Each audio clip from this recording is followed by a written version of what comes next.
Hurricane season 2019 coming to a close. The Tracking the Tropics team is live with a look back on the biggest storms of the year, most notably, as you're looking at here on your screen, the destruction left behind by Hurricane Durian. Hey there, everybody. JB Buno here with you live on Tracking the Tropics alongside our storm teammate, team of meteorologists Amanda Holly and Ian Oliver, here to break down Hurricane season 2019. We're almost there, Amanda. We can't say it's officially the end of Hurricane season 2019, but for everybody getting ready for Turkey, and of course, I think you got your Christmas tree this past weekend, right? You got your Christmas tree. There's no chance, or is there a chance that we get a hurricane before the end of the season or even before the end of the year? So, all right. So the season doesn't officially end until November 30th. So we have a few days left, 3 days to go, not including today. But as we get into the month of December, it's not unheard of to see tropical development. In fact, we actually have 11% chance of a tropical storm forming in December, a 3.5% chance of that becoming a hurricane. But the good news is none of those, any of the storms that have ever developed in December, have ever hit land in the United States. So that's good news for us there. We can breathe a sigh of relief. We have a very, very low chance of seeing anything form from now until Christmas. But we have actually had storms form in January as well. But again, those have stayed out in the middle of the Atlantic. So we should be good. Over the next 5 days, we're not forecasting any tropical development, so you guys can rest easy at home. But we certainly had a very impactful season, an above average season, Ian. Yeah, what are we looking at here, you guys? I want to get to this graphic here. This is the 2019 hurricane season with 18 named storms, right? Yeah, it's a little noisy for sure, but this is basically plotting across the Atlantic basin everything that we've seen over the last 6 months, which was a well above average season. As you mentioned, 18 named storms. That's where they were. That's where they existed. Of course, Dorian's path was the one that we tracked most closely. And for the longest period of time. Yes. And that's the one in red here, right? Correct. That is right. I wanted to point that one out because obviously that one was the most impactful of our season. We actually had two other major hurricanes, though, this season, but Dorian obviously left the biggest mark.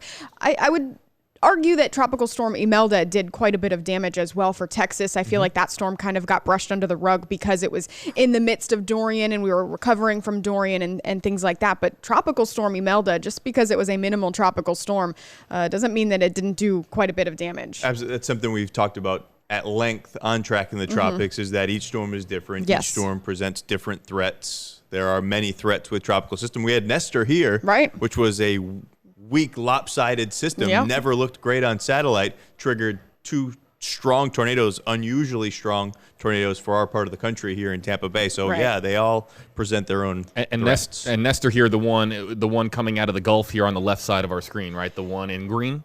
Yeah, so we'll zoom in here. 4 of the 18 named storms made landfall in the United States. So again, that's 4. Dorian, although obviously had the biggest devastation in the Bahamas, that was it actually made landfall in North Carolina there in the Outer Banks. But we had 3 others make landfall in the Gulf of Mexico. We're just going to kind of go one by one here quickly, giving you a recap. We'll start with Hurricane Barry. Yes, Barry was a hurricane very briefly before it made landfall in the intracoastal city of Louisiana. The maximum sustained winds were 75 miles per hour. And this one was pretty early on in the season. We had about 10 to 16 inches of rain. Pretty typical. We were expecting that, right? It wasn't out of the ordinary. Status right before it made landfall. So that was the first one we had that impacted the United States. The second one was Dorian. Of course, yes. This was, as you mentioned, the most impactful. The landfall at Cape Hatteras, North Carolina, but what Dorian, of course, will be remembered for is its devastation in the northern parts of the Bahamas as one of the most powerful hurricanes we've ever witnessed on record for the Atlantic Basin. Max winds at landfall there was 90 miles per hour, but of course it was about twice as strong as that when it made landfall as a Cat 5. More than twice, 185 mile per hour sustained winds as that storm stalled over the Bahamas for nearly 2 days. So, of course, the devastation continues to happen there. It's still devastating in the Bahamas right now. They're trying to recover. We have a lot of some great footage there. JB, do we want to bring that up? This was several weeks after Dorian made landfall, so there had been some improvements. There's some blue tarps on some of the roofs that you'll see here, but you can see there was still a lot of devastation, and there still is just damage everywhere. They can barely pick up all of the wood that was left behind. This is a live, or not a live look, excuse me, but a look from our visit to the Bahamas several weeks ago when Jeff Patterson, Jim Hockett, two members of our team here at WFLA, were there, and they flew Drone 8 here over. This is actually from El Baquet, some of the damage that is still, I mean, we see that this is a power line that is still down. This is, again, just a few weeks ago. So even though Hurricane Dorian in the past, they're still recovering there from a good amount of damage, Ian. And I know that we're also going to be talking about Marsh Harbor here in a few minutes later on in the show. But this is a lot of damage here for one particular area, the costliest disaster, I believe, in the history of the Bahamas. It was one of the strongest hurricanes, I think the strongest hurricane to hit Great Abaco and Marsh Harbor in the Bahamas. I mean, 185 mile per hour. We haven't seen that anyways. So it was obviously very devastating for them. But I do want to mention for the United States, it was also impactful, not necessarily for the east coast of Florida. We saw rain, we saw wind here on the east coast of Florida, but up towards the Carolinas, even in through southeast Georgia, they saw some minor coastal flooding. There was actually tornadoes that were produced, especially up in the coastal South Carolina and North Carolina. We saw some damage come out from tornadoes, water spouts that had moved ashore. And the Outer Banks suffered some damage as well because it was still a 90 mile per hour hurricane there as it moved through the Outer Banks. So this storm, yes, obviously impacted the Bahamas, but one that a lot of people will remember for years to come. And for those of you wondering, the death toll in the Bahamas as a result of Hurricane Dorian, it has reached 61. 61 people lost their lives in this tragedy.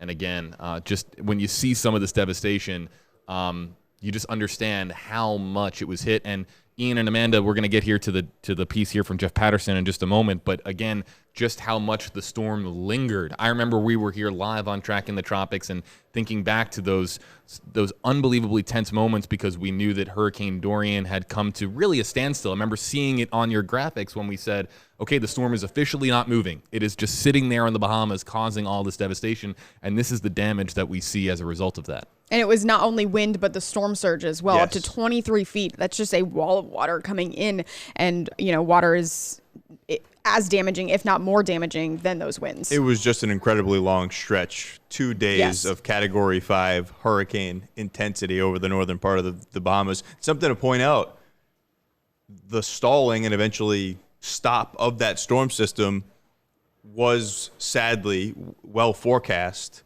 We never saw even tropical storm warnings up for the eastern coast of Florida, which is incredible when we're talking about a storm of historic magnitude, only a couple hundred miles offshore. Right. But the circumstances were such that there was really no path to the west. There was no path to the north. And there it sat for a couple days. And then made a 90-degree turn to the north. And this is the damage that you're looking at here from El Baquet. As we mentioned, actually on the previous episode of Tracking the Tropics, we had 8 on Your Side, WFLA reporter Jeff Patterson join us, and he was able to show us some of this footage. We now have the second piece of his journey when he went to Marsh Harbor to catalog and to document just how much the area got hit and how much Marsh Harbor was devastated by Hurricane Dorian. And we actually have that special report for you right now.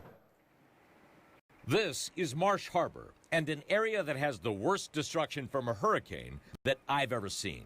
This area was known as the Mud, once a community of Haitians, 300 homes that were wiped off the map by wind and storm surge. Huge shipping containers from the port brought in by the waves washed over the homes like boulders down a hill. Take a look at this. You're looking at remnants of people's lives, a worker's pants, his tools scattered all around us, and there is just nowhere for them to live now. As I drove around the destruction on the island, I came upon a family of Haitians who had been forced to move to this shell of a building when their home was wiped out by Dorian. If I was stay home, I ain't be here to talking to you now. Charity Alado and his family are now just barely hanging on. Boy, life hard. You don't have no place to live. He's angry because Alado says the Bahamian government has all but forgotten the Haitian community of Marsh Harbor. The Haitians are the working class here. They toil as laborers and workers for tourist destinations. Many Haitians had little before the hurricane. They have even less now. I's a Haitian Bahamian, and I ain't seen no one help me yet. As Dorian reached its height, people from the Haitian community of the Mud and the Peas left their homes. that were collapsing around them. They came to this building, a church made of reinforced concrete, because they thought this building would be safe. Unfortunately, the roof came down and people lost their lives here. For the stone, I've been by the church, and where I was, the water still come up. A once thriving downtown Marsh Harbor is now empty. Huge boats have been tossed onto city streets. The buildings that remain are vacant, and all businesses here are closed. And it struck me that the people I had just met have no work, no place to live, and the foundations of their homes are all that remain, meaning they will now have to rebuild their lives from the ground up. The people who were living here have obviously been displaced. There's simply no place left to live. Many have gone to Nassau, and they're still hoping for help. In the Bahamas, I'm Jeff Patterson. And it'll take a long time for them to fully recover from this storm. It'll probably become a new normal, not back to normal for them, unfortunately. Yeah, we should point out there were some tropical advisories with Dorian on the Florida Atlantic coast, but when it was due east of South Florida, that's where they were watching it very closely, very nervously. Right. But there were not any issued for South Florida. So we do have some information regarding the other storms that impacted. Yeah, let's get to those. So this was Dorian. Obviously, just a couple months ago, we did have Tropical Storm Imelda, which brought 40 to 45 inches to parts of southeast Texas. There were deaths reported with that storm. That storm also stalled, but it was a rainmaker instead of a wind maker. Of course, each storm has its own impacts, and that's why we tell you to pay attention to every single storm and what it could potentially bring to your specific area. Especially Gulf storms, Yes. big rainmakers. You're talking about almost 4 feet of rain in spots with that system. And then our last storm that made landfall in the United States was Tropical Storm Nestor not that long ago. And we talked about some of Yes, the impacts we had right. locally here. We were in a bad spot with the track that you're seeing here Right. on your screen. We were on the right side, the east side of that center of circulation. Plus, it was a sheared storm, a lopsided system. So the greatest impacts with Nestor were well displaced from that center of circulation, Right. which moved on shore in the Panhandle. Exactly. But we saw the worst of it, really. Here in the Bay Area, and then that storm moved up through the Carolinas, continued to bring wind and rain up there. So that was the impacts that we felt here in the United States, but obviously we had 18 named storm. It did prove to be an above average season, but not too far off from the forecast verification that we had at the beginning of the season. We have those forecasts that come out from NOAA, the Colorado State University. We have our averages on there, and we have the 2019 totals. And you can see we did have 18 named storms, so that's above average. That's where we get our above average numbers from. But we had 6 hurricanes, and we had 3 major hurricanes, and that's not too far off from those forecasts. 12.63 is your average year. 18.63 was what we just experienced. So we had talked initially about a slightly above average season. That's really what we saw in terms of hurricanes and major hurricanes. We were dialed in right on the averages. Of course, we did have more named storms than were originally projected in these forecast models. But you had a very interesting stat. There was, 7 systems? 7 named systems that lasted 24 hours or less. And that is the most on record that since we've been keeping those records. So again, 7 named storms that lasted 24 hours or less. Yes. So kind of fringy on some of those. Right. That's what Some led of to them- such a large number of right. named storms. But again, right on track with our averages as far as the other systems that we saw. 4th consecutive season above average. And the only other time that has occurred in the period of record, really reliably going back to about 1950, was 1998 to 2001. Something else interesting, if you're watching locally here in Tampa Bay or one of our many markets along the Gulf Coast, 5 of these tropical systems developed in the Gulf of Mexico. That tied a record. So we were watching the Gulf very closely and often as we moved on through this season. And 3 of those ended up making landfall. Yes. So we have that there. We were only left with 3 names left on the 2019 list. We didn't make it to Tanya, Van, or Wendy. Of course, there's still a chance, that 11% chance. Here's the hoping that we don't have Tanya on Thanksgiving or Van or Wendy. But guys, Doesn't as far look as like the it. current radar right now, guys, things are really There's quiet, nothing. right? We can be done with this list. We can, should we give a can. quick shout out to the hurricane hunters. Yes. This season, 57 missions. This is the NOAA hurricane hunters that we're talking about. Of course, the 53rd Weather Reconnaissance Unit. They flew many missions also, but that's 430 flight hours. Wow. Those are very bumpy flight hours But around important. for about 6 of them. And Yeah, I can attest you to had that. an incredible flight there. And yeah, you flew with them.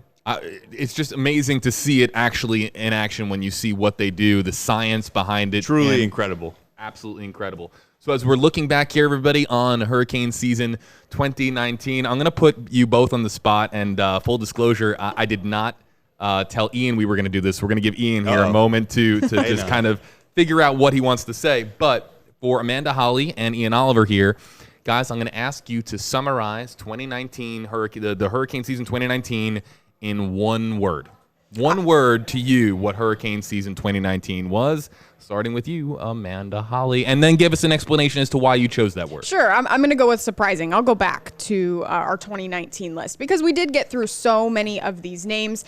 We had a lot of storms that were interesting on satellite and their presentation. We had obviously Durian, which was incredibly surprising. There's a lot of adjectives that would describe Durian, but surprising in the fact that, it was stationary for almost 2 days. It reached those wind speeds of 185 miles per hour and stayed that way for a very long time. It was a very long-lived storm.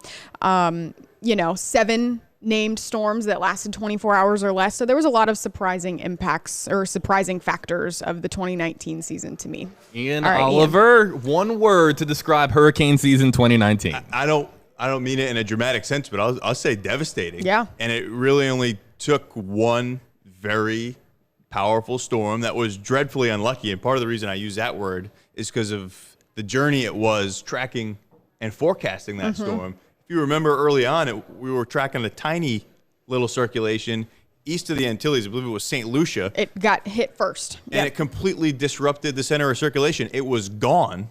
And then we saw that inner core redevelop about 50 or 75, whatever it was, miles north of where it was. That allowed a path through the greater Antilles, which allowed the system to keep getting its act together. It was remarkably unlucky how that system unfolded, and then we saw what that eventually led to. So that was a several week-long period that we were tracking that system, and it was kind of one unlucky circumstance after another, and you saw what eventually happened with it. Guys, All right, JB, wait, what about you? Oh, one word? One word. Oh my goodness, now you're putting me on the spot, huh? For me, I'm just going to say this, educational. I am not a meteorologist, so I will just use the word educational because being here with you guys on Tracking the Tropics, we were here every single Wednesday over the course of hurricane season to inform you. And then, of course, we had extended coverage for Hurricane Dorian. And being here for extended hours, again, being a non-meteorologist, being the lone non-meteorologist that gets to participate with you guys, it was a highly educational experience. I have learned more about weather in the last 6 months than I have really in my entire life. So being here with you both and with the entire Tracking the Tropics team with Julie Phillips, we had Steve Jervey, who was a big part, Chief Meteorologist Steve Jervey, who was a big part of our Hurricane Dorian coverage. Ed Bloodsworth, who joined us from here at WFLA and over in Mobile at WKRG. Yeah. Splitting duties. Yeah, he's over there now as their Chief Meteorologist at News 5 in Mobile. It was an absolute pleasure to be doing it with you and highly educational for me as well. And we have some comments here as well in the comment section on WFLA's Facebook page. Nancy, or let's start here with Sandra Jones saying, sure glad it's almost over. Very thankful is the comment from Sandra Jones. Nancy Lyon saying, so glad that hurricane season is over. Now we can relax and enjoy our cooler weather. We're trying to make the turkey transition, JB. That's right. Yeah. And then and Philip Mayano saying, thank you, weather team, for keeping us informed this hurricane season. And Amanda, I guess perfect for you to kind of just segue here. We do this, of course, to educate, inform, make people aware, just to let people know what's going on out there when it comes to hurricanes. The show is called Tracking the Tropics, and that's what we're all about. Yeah, you said your word was educational, and I hope that it was educational for our viewers as well, because even when we didn't have a storm to track, we were here with you guys and trying to just give you guys the latest information. And that's what we want it to be. We want it to be informational and educational, not hyping anything up. We're just here to talk about it and let you guys know what you should be doing during the entire hurricane season. And we're going to be here next year as well. Yeah, looking forward to it. Ian, you ready for some turkey? I'm ready. Yes, sir. I'm ready. Worry-free turkey. This was a great format throughout the season. We enjoyed this very much. Of course, we didn't enjoy the busier moments, but it was a nice place for us just to get into the weeds a little bit, talk a little bit more about the details of what's going on that you can't necessarily get into in a 3-minute forecast on TV. Yeah. Right. Yeah, everybody. So I also want to thank the dozens and dozens of meteorologists on behalf of the entire Nexstar Nation family, the meteorologists that we had joining us not just for Hurricane Dorian coverage, but for every weekly episode that we had here. Thank you so much for being part of the Tracking the Tropics family, and for all the viewers at home that found us to be educational, informative, and there for you when you needed it the most. We're really happy that you were with us for some, or if not many, episodes here of Tracking the Tropics. Ian Oliver, Amanda Holly, myself, and the rest of the Tracking the Tropics team, we will be back in 2020. Be sure to look out for coverage on this app, this website, or the social media platform representing the television station in the market that you live in. We will have more on hurricane coverage beginning next year. And of course, if something were to happen, we don't think it will, but we have you covered, not just the months of hurricane season, but really the entire year. 6 short months. We hope it's at least 6 short months. Yeah, so let's. When do we get back started? That's June, right? I think it's June. June 1st is the official start of hurricane season, but we've seen several years actually have our first named storm in the month of May. So, if that happens, we'll be back a little earlier, but officially hurricane season starts June 1st. Everybody, we will see you the first Wednesday in June next year in 2020. So for Ian Oliver, Amanda Holly, I'm JB Puno, the rest of our Tracking the Tropics team, we thank you, and we couldn't have done it really without you. And everybody at home, thanks so much. Oh, and a special shout out to digital content producer Heather Monahan, making it all happen behind the scenes. Thank you so much to Heather. And thanks everybody for watching. We will see you in 2020.